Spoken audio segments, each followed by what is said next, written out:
Level 0, 0 you have nothing. Not nothing as a caption. Nothing as a checking balance, 4 figures if you round up, most of it already promised to somebody else by the 15th.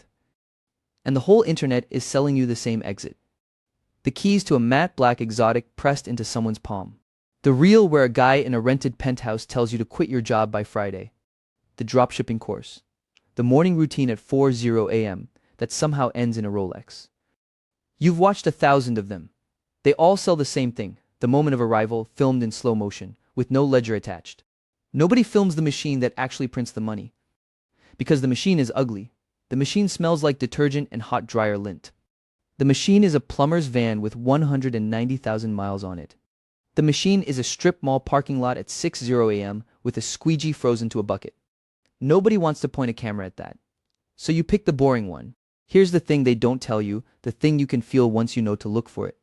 Boring businesses throw off cash precisely because nobody wants them. A laundromat is not aspirational. A drain cleaning company will never trend.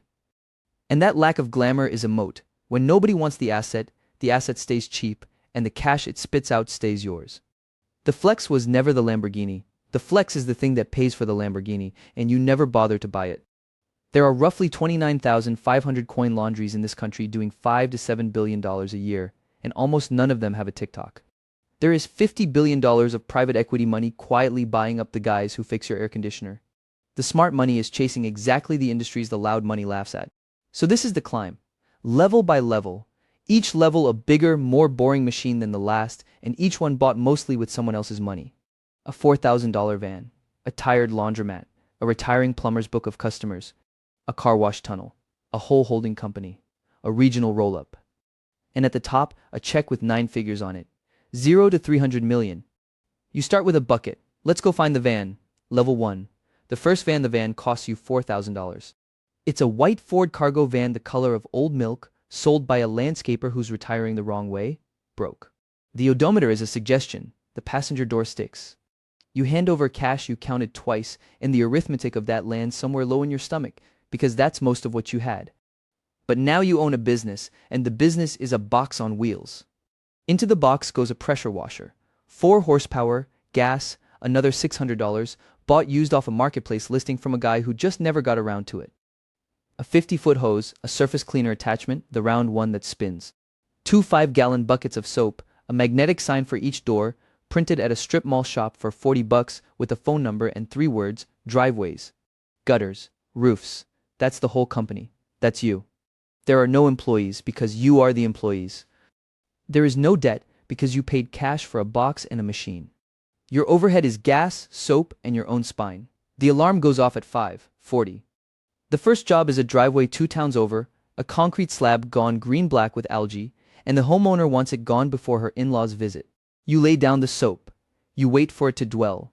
Then you pull the trigger and the grime lifts off in a clean stripe, gray to white, like you're erasing years, and something about that stripe is genuinely satisfying at a level you don't examine.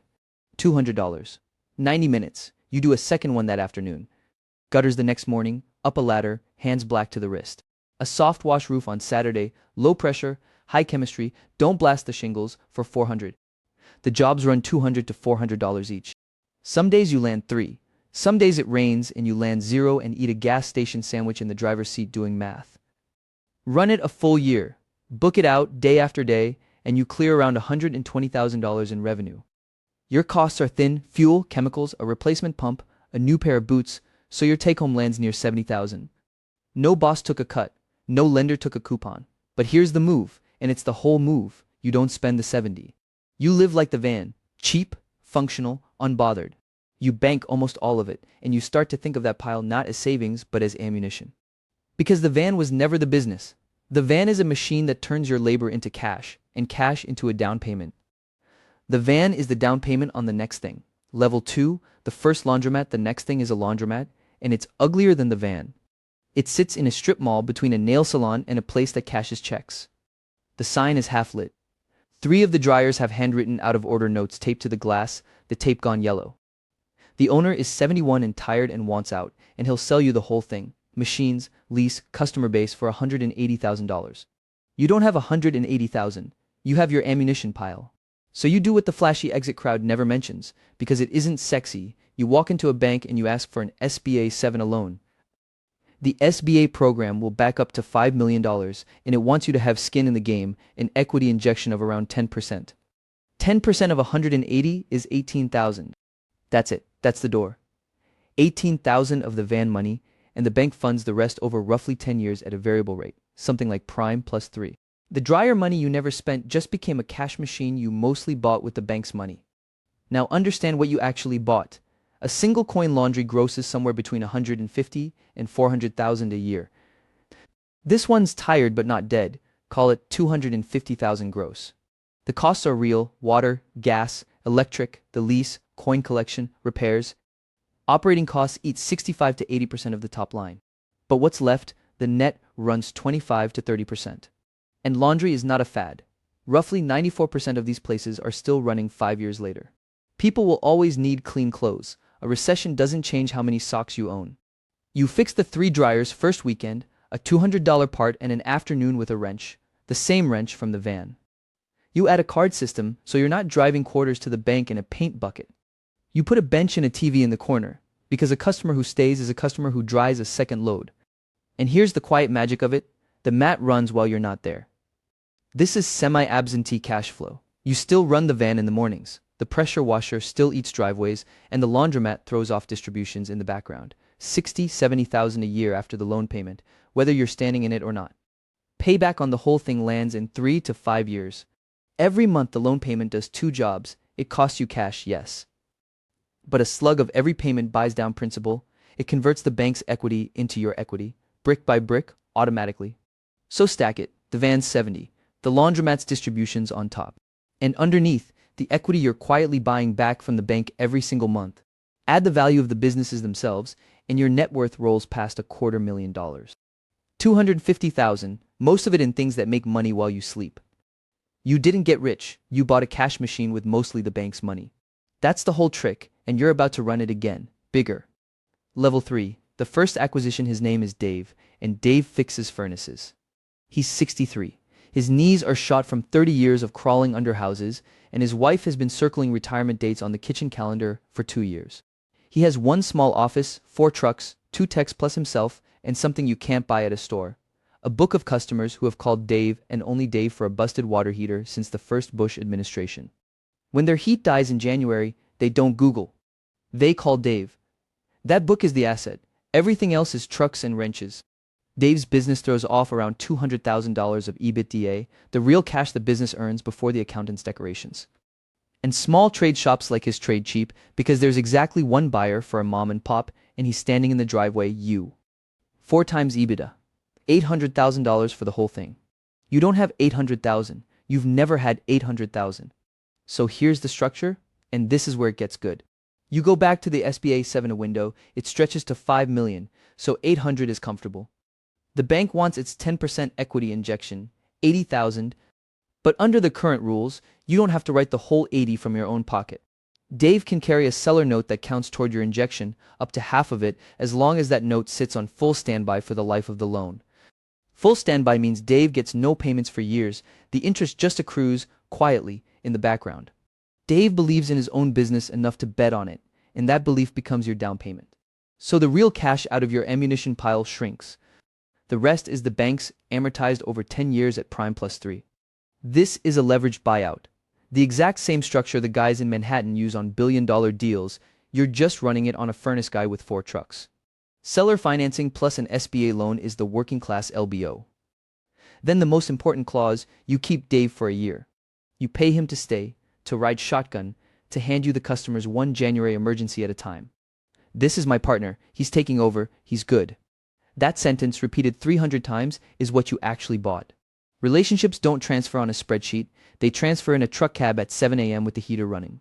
While Dave rides along, you do the boring surgery that makes the number bigger. You sell service agreements, $180 a year, 2 tune-ups, priority scheduling, and suddenly a chunk of revenue that used to be random emergencies becomes a subscription that renews every spring. Recurring revenue, predictable cash. The thing lenders and later buyers pay a premium for. The debt has to be safe, and it is. Your lender wants a DSCR above 1.25, the business earning at least $1.25 for every dollar of debt payment. Dave's book clears that with room. After the loan is serviced, the business still hands you distributions of $90,000 to $120,000 a year. On top of the van, on top of the laundromat. Now stack the equity. 3 assets. The pressure washing operation, the coin laundry, its principal buying down every month. And now Dave's business, $800,000 of enterprise value with a loan you're grinding down and revenue you're growing. Your slice of all 3, the equity you actually own free and clear, crosses $1 million. 7 figures. Built on a used van, a tired laundromat, and a furnace guy's 4 trucks. Nobody filmed any of it. Level 4. The HoldCo, the crown of the collection, is a car wash. Not the sad kind with the flapping cloth strips. An express tunnel. You've driven past the site 100 times. Now you build one, or you buy a struggling one and rebuild it, and it costs several $1 million, the biggest check you've ever signed.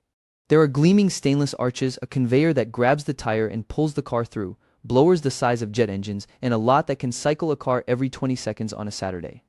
The US car wash industry is north of $20 billion a year, and the express tunnel is the format the money loves most. Because of one thing, the membership. A car wash that sells single washes is at the mercy of the weather.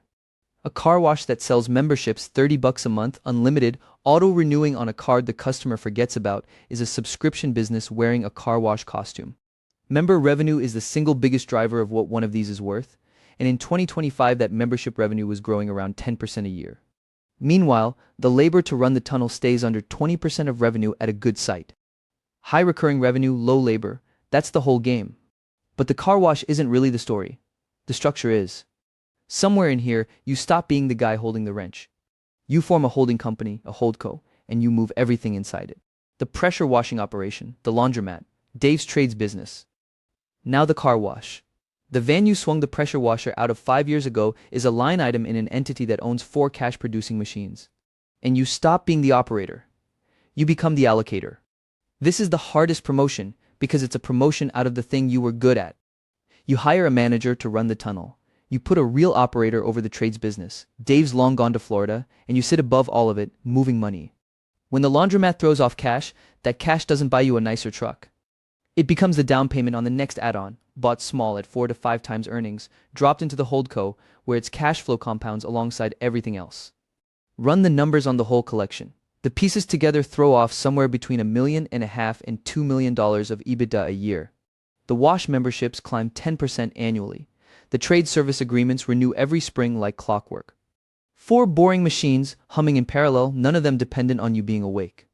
Add up the enterprise value of all of it, subtract what you still owe the banks, and your equity, the number that's actually yours, lands somewhere between $5 and $10 million. You pay yourself now from distributions, not from labor.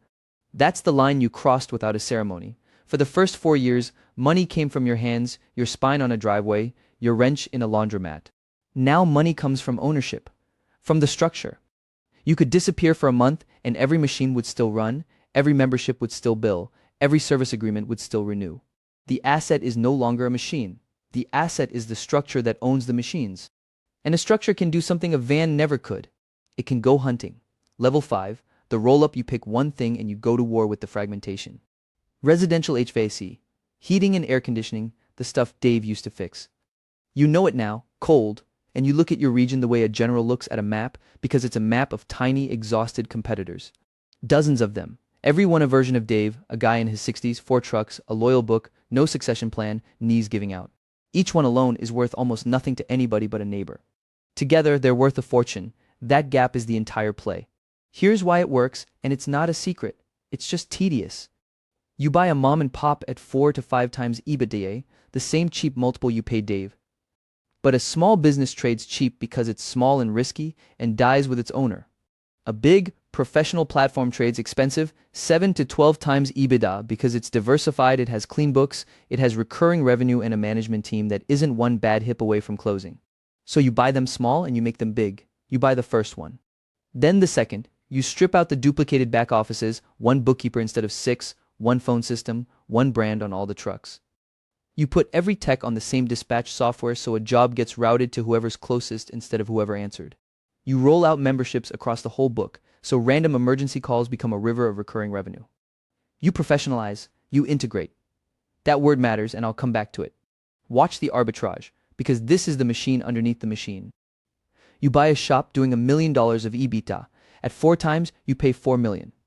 But the moment it's inside your platform, same trucks, same customers, now on your systems, inside an entity that earns 8 to 10 times, that same million of earnings is valued at 8 to 10 million. You paid 4. It's worth 8 or 10 the instant it's absorbed. $6 million of value created per add-on, and it comes not from the business changing, but from the multiple changing. This isn't a theory you invented.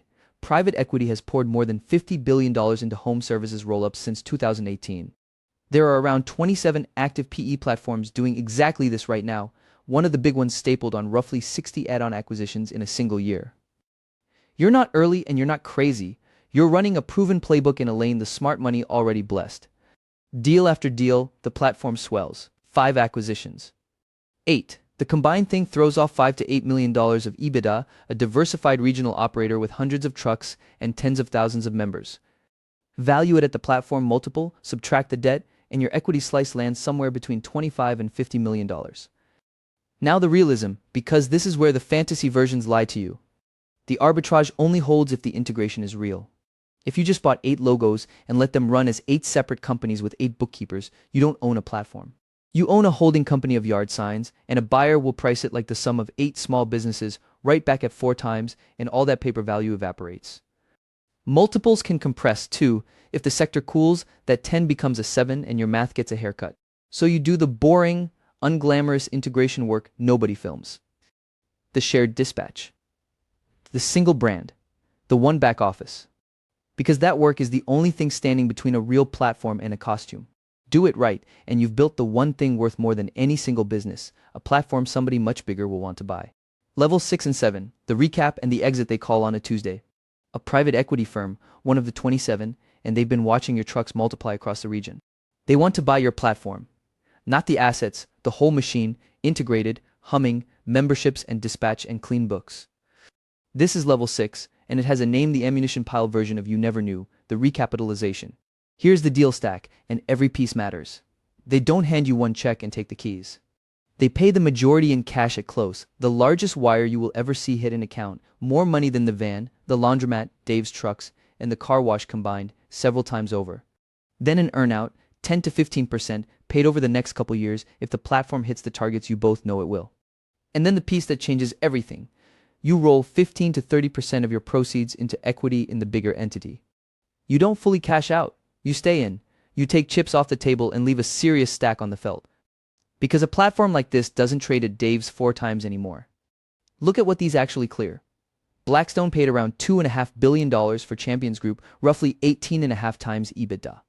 Goldman Sachs backed Sila Services in a deal near $1.7 billion, 17 to 20 times. A single car wash chain, Whistle Express, went for about $385 million for 380 sites. These are not fantasy numbers. These are the going rate for exactly the boring machines you spent a decade assembling. Your platform re-rates to a premium multiple. The cash at close, plus the earnout, plus the value of the equity you rolled, added up and your net worth crosses $100 million. $100 million from a $4,000 van the color of old milk. But you didn't fully cash out, and that's not an accident. That's level 7. The rollover equity is a second lottery ticket, except the odds are rigged in your favor, because the PE firm's entire job is to do to the national market what you did to your region. They bolt your platform onto others. They buy across states.